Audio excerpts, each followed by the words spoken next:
Bienvenidos a otro episodio de Inmunidad Consciente. Somos Cristina y Carlos, nutricionistas especializados en nutrición antiinflamatoria para enfermedades autoinmunes. Carlos no nos puede acompañar hoy, pero tenemos a dos invitadas muy especiales, a Carlet de México y Jocelyn de Chile. Ellas nos estarán contando un poco sobre su historia y convivencia con las enfermedades autoinmunes y qué han hecho para vivir y sobrevivir con estas enfermedades. Entonces, bienvenidas a las dos. Empecemos con Carle, que es la que veo aquí seguidita. Cuéntanos tú de dónde vienes y un poco sobre tu historia con estas enfermedades autoinmunes. ¿Cuánto tiempo se demoraron para diagnosticarlo? Ah, en sí, yo tenía como 6 meses antes de ir al hospital con esta crisis y que me dolían los huesos, me sentía súper cansada, era de que mi pareja quería ir los fines de semana al cine y yo no quiero dormir y todo el día me la pasaba dormida, solamente me levantaba a trabajar. El estrés pues también afectaba mi día a día. Y era un cuadro de nunca acabar, un círculo de nunca acabar. Eh, no aparecía nada como tal en los estudios de laboratorio y a veces la gente dice, es que ese doctor no supo diagnosticarme. Yo no culpo a los doctores porque en sí sé que este tipo de enfermedades son bastante difíciles de diagnosticar y además de que los cuerpos son engañosos. Entonces, pues, no puedo culpar a ciertos médicos para decir, es que no me dijeron, se pudo haber evitado lo de mi ojo o cualquier otra cosa, porque mi enfermedad se está escondiendo. Ya después de lo de la conjuntivitis, de la úlcera corneal, pues ya empezaron a hacer otras pruebas como la de la biopsia de labios y las demás.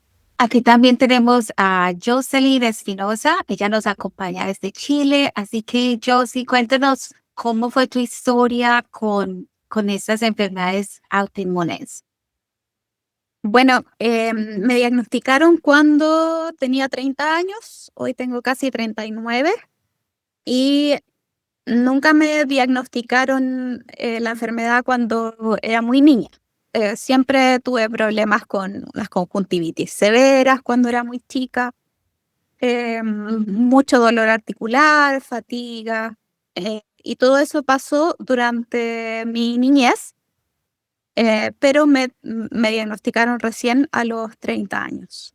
Así que fue un paso muy largo para poder dar con el diagnóstico. ¿Cómo fue ese manejo en esa época? Tienes síndrome de Sjögren's. Cuando a mí me diagnosticaron el síndrome de Sjögren, me dijeron prácticamente, pues le prestaron atención, fue la artritis reumatoide. Pero entonces a ti, Jocelyn, me da curiosidad de que solamente tienes el Sjögren. ¿Cómo fue como ese tratamiento que te dijeron los doctores? Bueno, mi reumatólogo de ese tiempo me dijo que era algo muy sencillo y fácil de tratar, que no era gran cosa y que estuviera tranquila. Y bueno, no era tan así. El tratamiento al principio fue muy complejo para mí. También fue de entender muchas situaciones que yo vivía constantemente y que las consideraba normales y que en realidad no lo eran. Empecé también a entender mucho de mi estrés, porque yo y sigo siendo una persona muy estresada, pero en ese tiempo no me daba cuenta de lo estresada que estaba y seguía como haciendo todo y más de lo que debía, preocupándome por todo y por todos. Así que por eso eh, fue un autodescubrimiento durante varios años para poder entender cómo funcionaba yo. Cuando dices que tenías síntomas que para ti eran normales, pero en realidad no eran, ¿cuáles eran?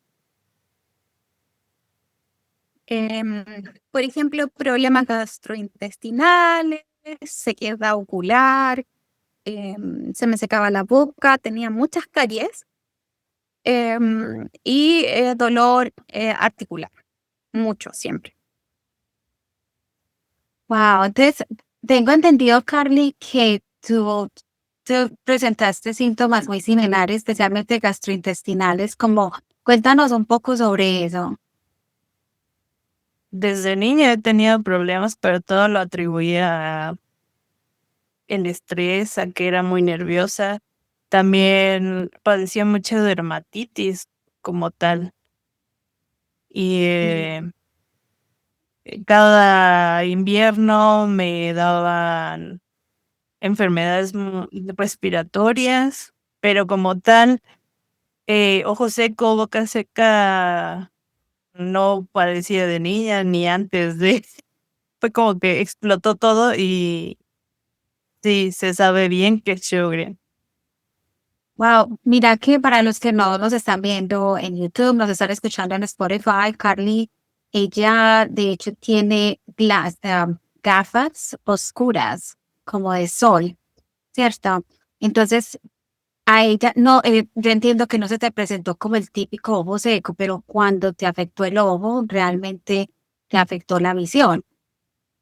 Sí, imaginemos que los ojos son como las gafas o los lentes, que el vidrio se te raya, pues prácticamente del ojo izquierdo es como si viera en un lugar, no sé si ubican Silent Hill,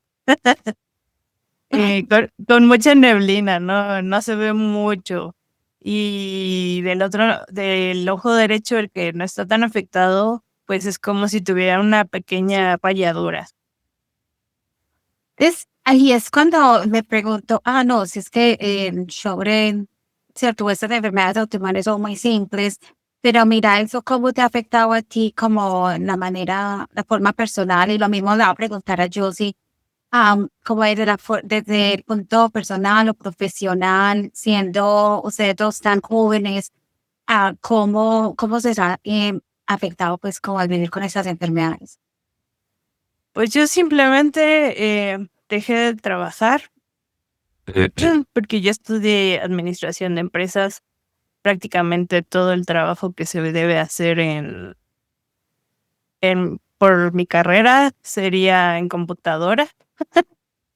Entonces, si estoy aquí en la computadora es porque es un ratito, un pequeño tiempo, no me molesta mucho la pantalla. Pero el hecho de estar al menos una jornada laboral de 8 horas normales, no podría tanto en el cuerpo, la fatiga, el dolor, y en la vista, pues no podría. Em, Justamente me pegó demasiado a mí la cuestión de entrar a la crisis de los 30, que fue cuando debuté con este diagnóstico. Y yo estaba peleando mucho por crecer laboralmente en ese momento. No había tenido un crecimiento como tal y apenas empezaba, me dio como mucha depresión en ese momento. Y afortunadamente no tengo la necesidad de trabajar, me apoyan. Entonces, bueno, por esa parte digo, está bien, pero sí extraño trabajar. Claro. Y yo sé a ti, ¿cómo te ha impactado como estas enfermedades a nivel personal y profesional? Bueno, muy similar a lo que hablaba Carlet. Yo soy profesora de profesión, profesora de inglés, y, mm, y llegué a un punto extremo de estrés muy severo, em, que ya me hacía conseguir licencias médicas constantemente durante un año. em, Más me generaba mucho cansancio, mucho agotamiento mental.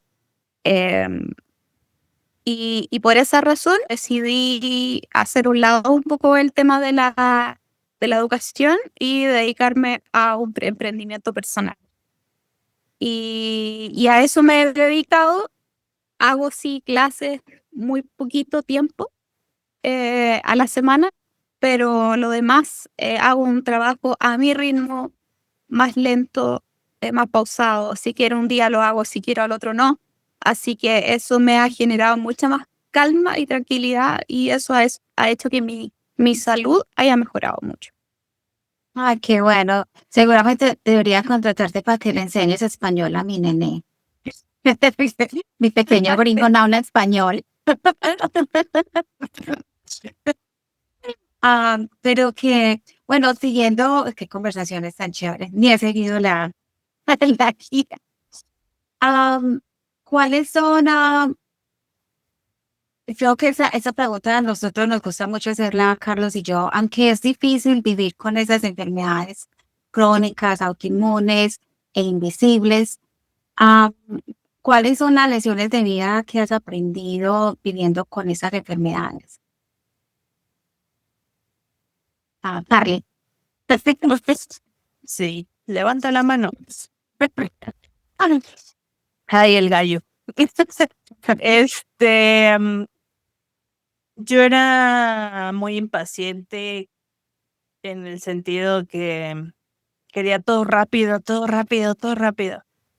Y me ayudó tanto a ser más paciente con la vida, con las personas, empatizar más, porque muchas veces los pacientes con enfermedades crónicas piden que se les entienda, que se les respete.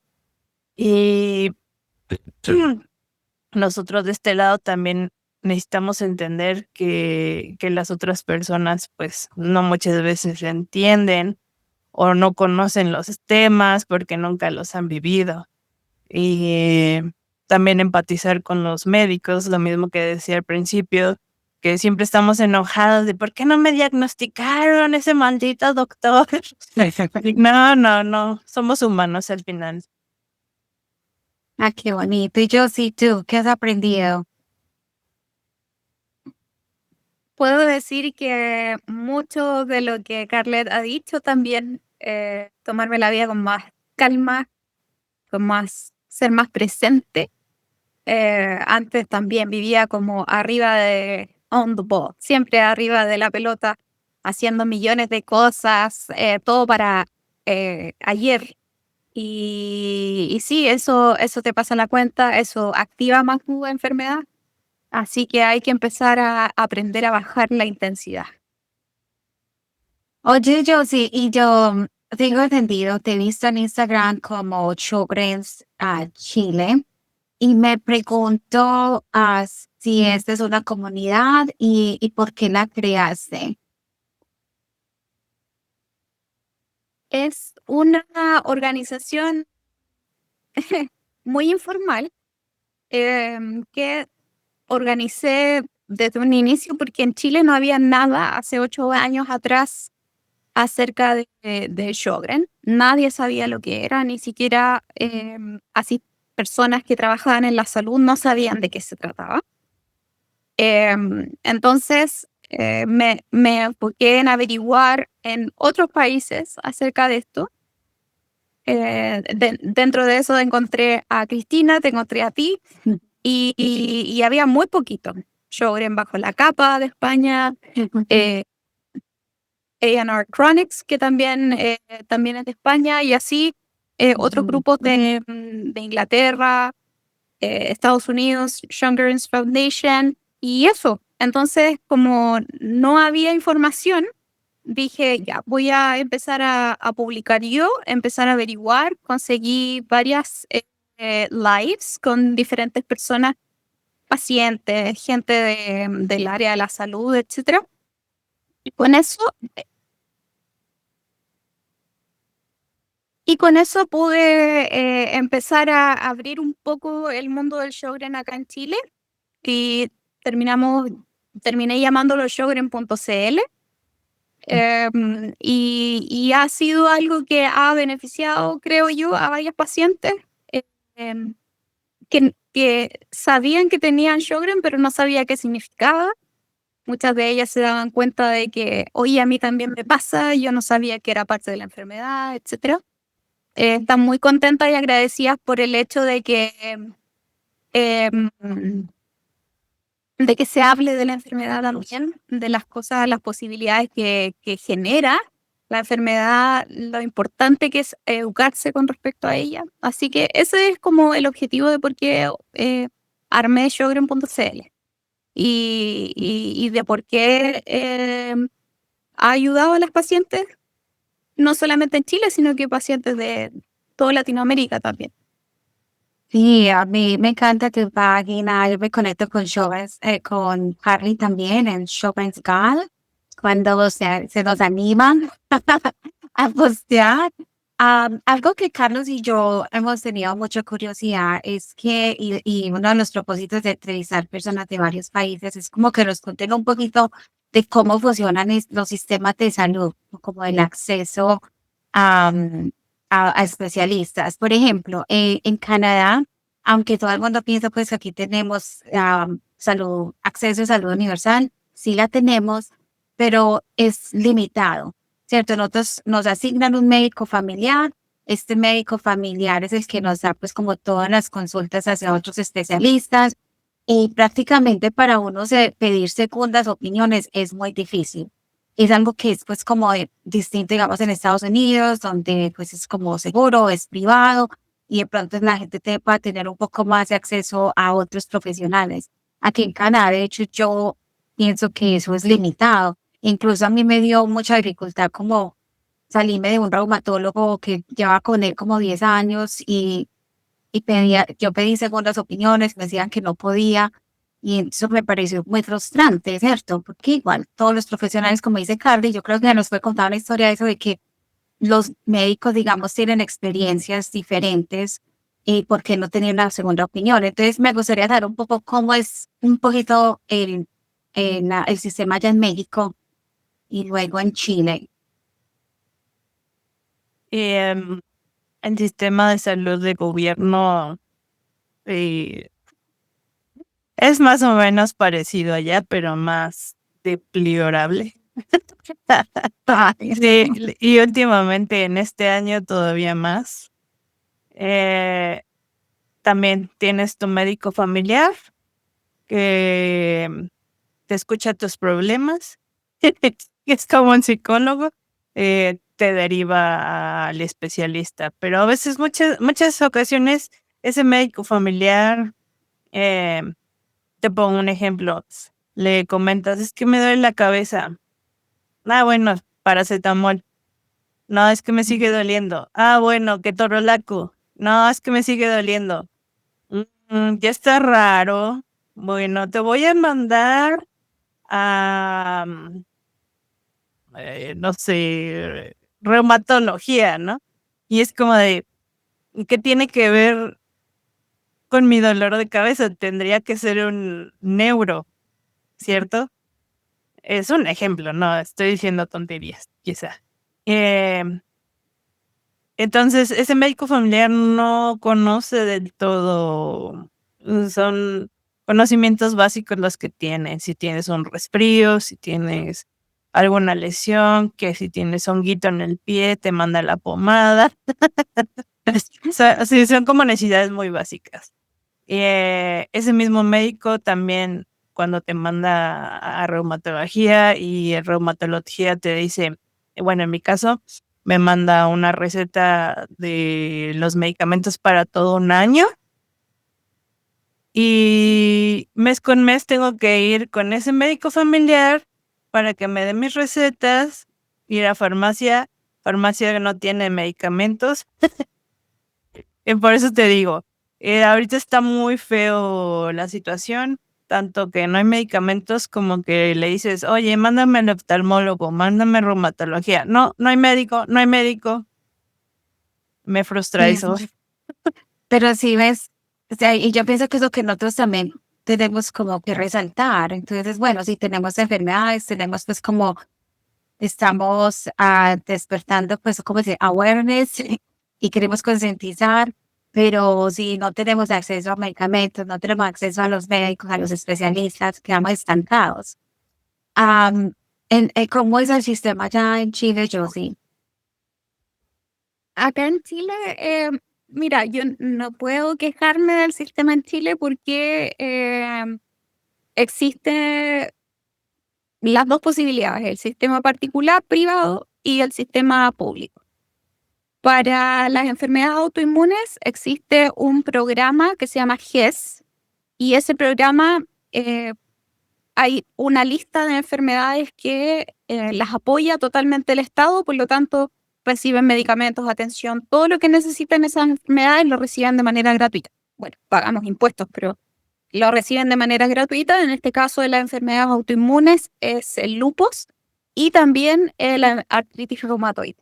Ya, y a esos pacientes les llega, bueno, completo el paquete de atención médica, psicológica, farmacia, etc. ¿Es lento? Lo es, porque hay mucha necesidad de mucha gente que está con estas enfermedades. Sin embargo, el síndrome, bueno, ex síndrome de Sjögren o Sjögren, que ahora es enfermedad, felizmente, la enfermedad de Sjögren no está considerada como GES, no está dentro de este programa. Y la verdad es que hay existen dos tipos de atención. Está la atención del Fondo Nacional de Salud, que es privado, o sea, que es público de Chile, y el otro es el sistema privado de ISAPRE. Y está el sistema particular que uno paga absolutamente todo. Lamentablemente, los reumatólogos en Chile, existe, yo creo que el 1% de los reumatólogos en Chile que atiende de forma con FONASA, es decir, que uno paga muy poquito por la atención.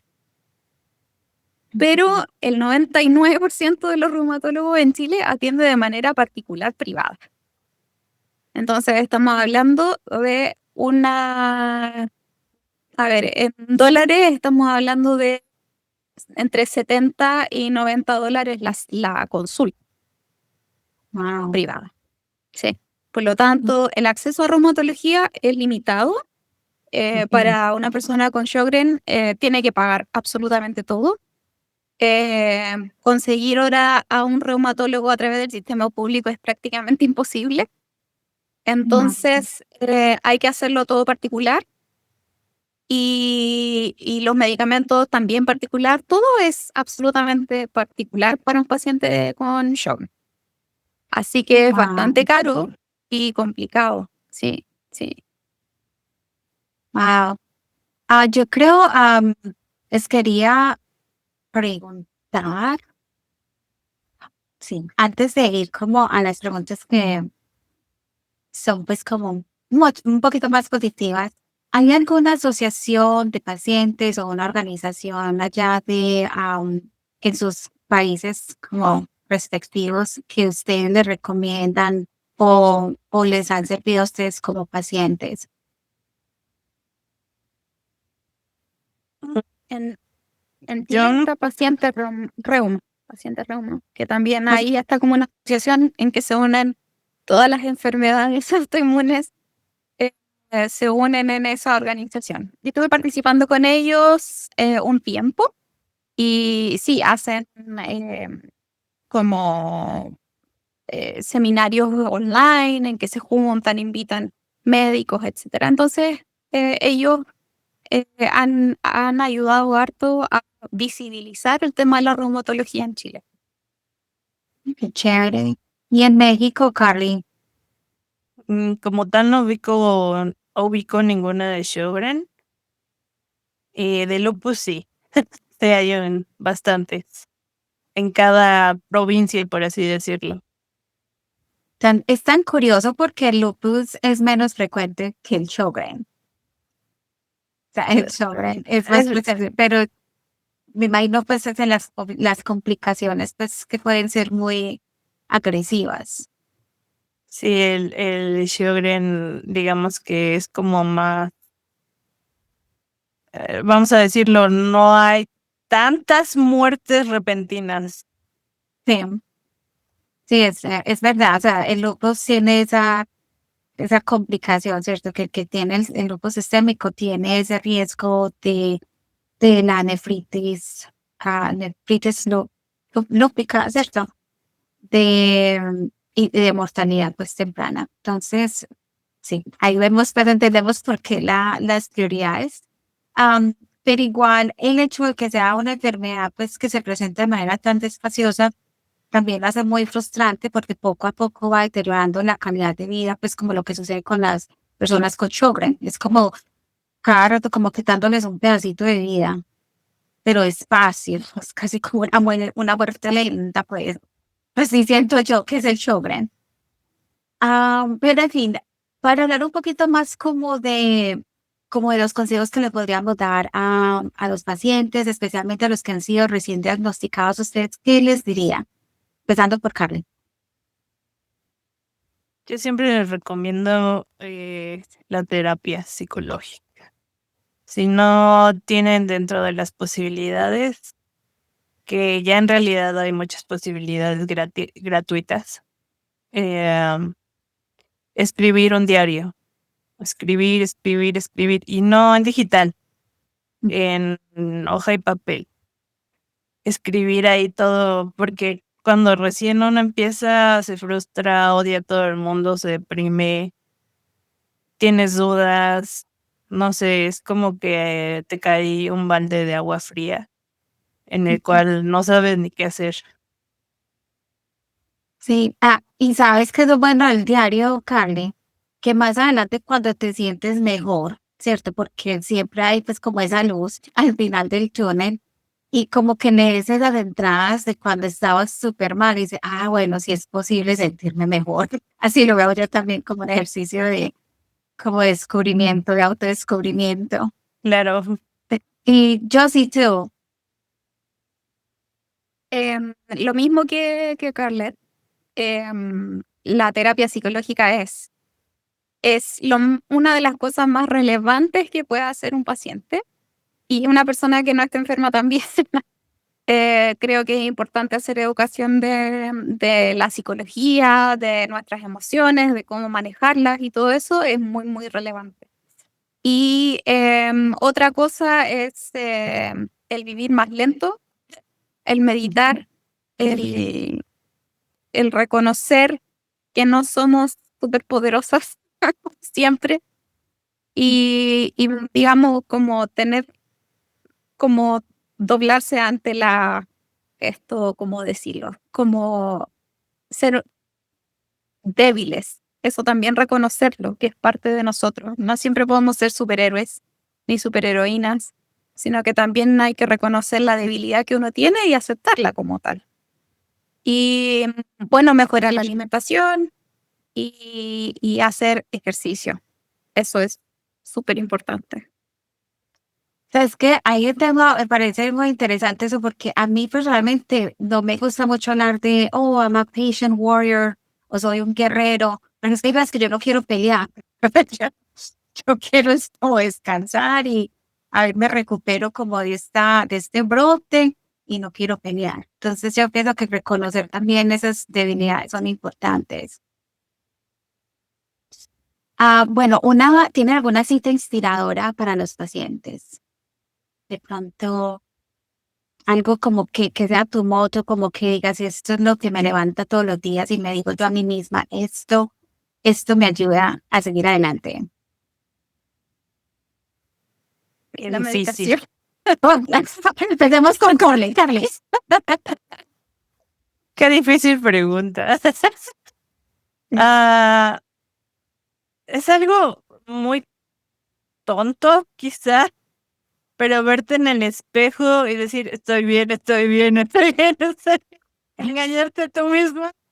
Y otra frase que no es de ahorita, es de toda la vida la he tenido, o bueno, desde que tenía 15 años, más o menos. Mis miedos me impulsan a luchar. Qué bonito. Y yo sí. Bueno, como decía, la medicación es mi mantra. Pero también como el recablear mi mente para recablear mi cuerpo, en el sentido de que decirme todos los días que estoy sana, que mis células están sanas, que mi cuerpo se defiende de lo que corresponde, como tratar de enseñarle a mi cerebro eso para que vaya mejorando mi cuerpo.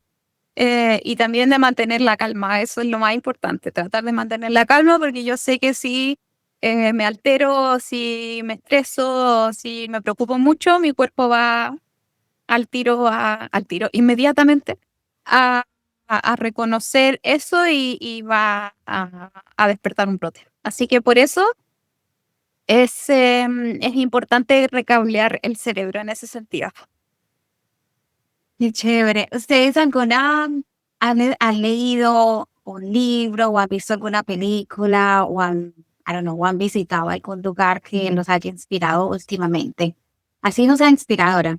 Algo que les haya gustado. A ver, Carly. Algo que me ha inspirado. Oh, está difícil. Yo creo que cada vez que estoy con mi familia. Sé que cuando estoy con ellos me altero un poco por el ruido, porque hablan mucho, porque si hace calor, si hay luz, pero al mismo tiempo me pongo a pensar que me hacen bien, me dan vitalidad, me dan alegría, reconforta. Qué chévere. Y yo sí. La verdad es que yo me ayudo mucho con los podcasts. Soy fanática de escuchar podcasts. Y uno que me ha ayudado mucho es el podcast de Mel Robbins.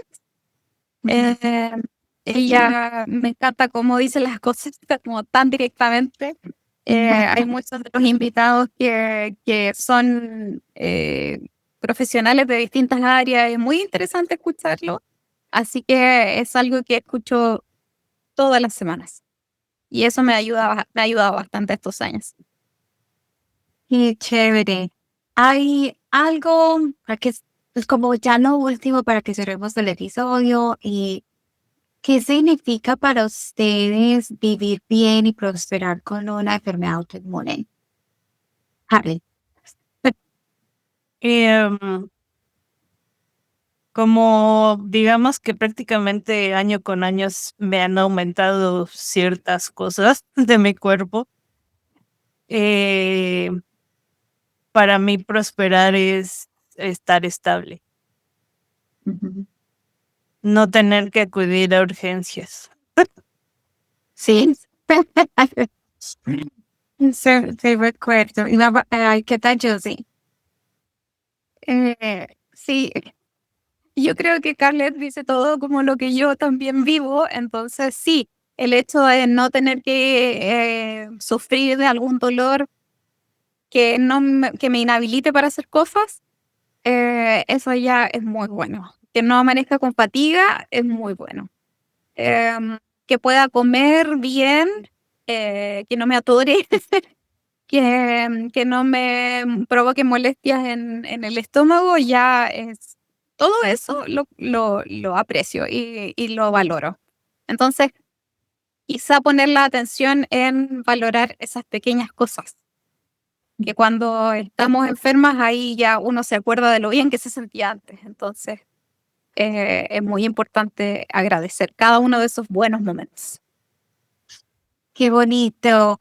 Bueno, muchachos, yo creo que llegamos al final. Sí, tuvimos algunas dificultades técnicas, pero les agradezco mucho, pues, como la paciencia.